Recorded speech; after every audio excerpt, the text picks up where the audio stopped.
నేను 3 రోజులు బాలిక పడుకుంటే మా ఇల్లు ఇలా అయిపోయింది. క్లీన్ చేస్తూ నాకు జరిగిన ఒక జర్నీ గురించి చెప్పాలనిపించింది. జనరల్ గా అందరు అంటారు కదా, అమెరికాలో అన్ని మిషన్స్ ఉంటాయి, బెస్ట్ హాస్పిటల్స్ ఉంటాయి, సొల్యూషన్ లేకుండా ఏ ప్రాబ్లం ఉండదు అని. కానీ లైఫ్ కొన్నిసార్లు బుక్స్ లో, గూగుల్ లో, డాక్టర్ లిస్ట్ లో కూడా లేకపోయి లేని ప్రాబ్లమ్స్ ని కూడా మనకి ఇంట్రడ్యూస్ చేస్తుంది మన లైఫ్. అలాంటిదే నా లైఫ్ లో జరిగిన ఒక ఇన్సిడెంట్ గురించి చెప్పాలనుకుంటున్నా. పర్మనెంట్ బ్లాడర్ ట్రామా ఎప్పుడైనా విన్నారా? పోస్ట్ పార్టం డెలివరీ తర్వాత వచ్చే రేర్ ఇష్యూ అంట. అది నాకు వచ్చింది. అది ఎలా ఫేస్ చేశాను, ఎంత స్ట్రగుల్ అయ్యాను చెప్తాను. డెలివరీకి ముందు క్యాథెటర్ పెడతారు కదా, నెక్స్ట్ తీసేశారు. జనరల్ గా అందరికి అలానే చేశారు. నాకు కూడా అలాగే పెట్టి తీసేశారు. అప్పుడే నాకు రియల్ ఇష్యూ స్టార్ట్ అయిపోయింది. యూరిన్ ప్రెషర్ తెలుస్తుంది, కానీ యూరిన్ బయట బ్లాడర్ వర్క్ చేయడం ఆపేసింది. డాక్టర్స్ కూడా కన్ఫ్యూజ్ అయ్యారు. వాళ్ళకి కూడా ఏం చేయాలి ఏంటి అన్నది తెలియదు. డాక్టర్ అయితే 25 years ఎక్స్పీరియన్స్ లో ఇలాంటి కేసు నా దగ్గరికి రాలేదని చెప్పి ఇంకా 3 days కి డిశ్చార్జ్ చేశారు. ఆ క్యాథెడ్రల్ తోటి యూరిన్ పైప్ వేసి అలాగే ఇంటికి పంపించారు. ఎవ్రీ ఆల్టర్నేటివ్ డే హాస్పిటల్ కి వచ్చి చెక్ చేసుకోమన్నారు. అలాగే వెళ్ళాను. ఎవ్రీ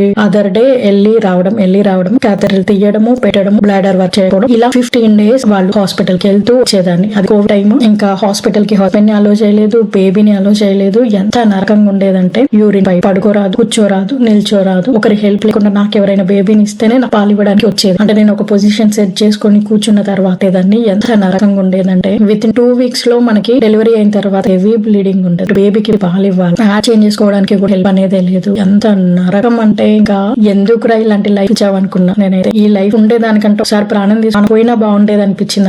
ఆ టైంలో ఫిజికల్ పెయిన్ కంటే మెంటల్ ట్రైన్ ఎంత ఉందంటే మనకి హార్మోన్ ఇంబ్యాలెన్స్ ఉంటుంది ఆ టైంలో.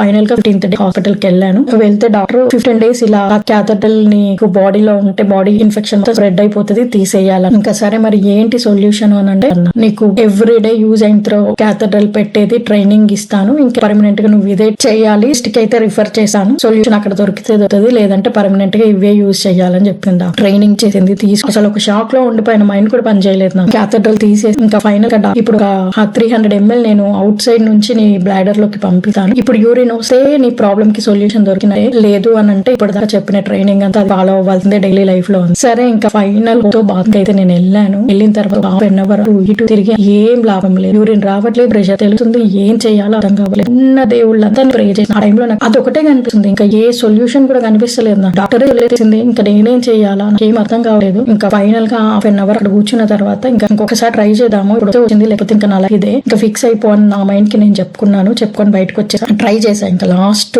ఈసారి ట్రై చేద్దామని ట్రై చేశాను. చెప్పండి.